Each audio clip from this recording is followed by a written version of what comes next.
טוב ליאור, אני חושב שאין טוב כמראה עיניים.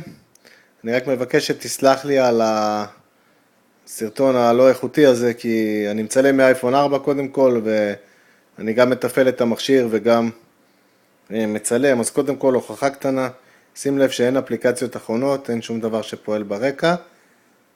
לצורך העניין, Exposed Framework מותקן, שים לב למודולים, וואלה אפילו יש לי עדכון קטן. הנה Gravity Box וגם XBlast Tools, שניהם קיימים וקיימים לי עוד כל מיני מודולים. רק בשביל שזה יהיה פייר אני אסגור את כל האפליקציות. ואני עובד על סטוק, אני לא יודע עד כמה אתה יכול לראות פה שזה באמת על סטוק, אבל אני אנסה. רגע, גרסת אנדרואיד 442, נקסוס 5, מה אתה עוד צריך?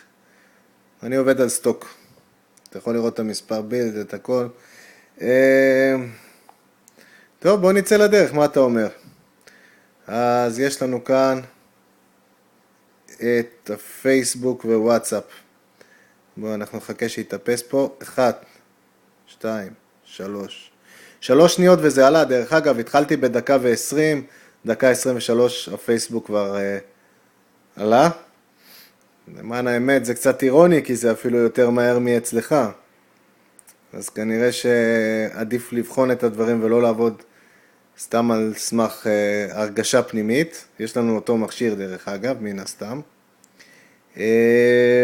בואו נראה מה קורה עם הוואטסאפ. אני פשוט מחכה פה לפי השניות של הסרטון, שזה יגיע לאיזה מספר עגול ואז יהיה אפשר לבדוק. שנייה, בדיוק שנייה והוואטסאפ עלתה. אני חושב שאני העליתי את האפליקציות שלי במהירות כמעט משולשת ממה שאצלך הם עולות, זאת אומרת פי 3 יותר מהר.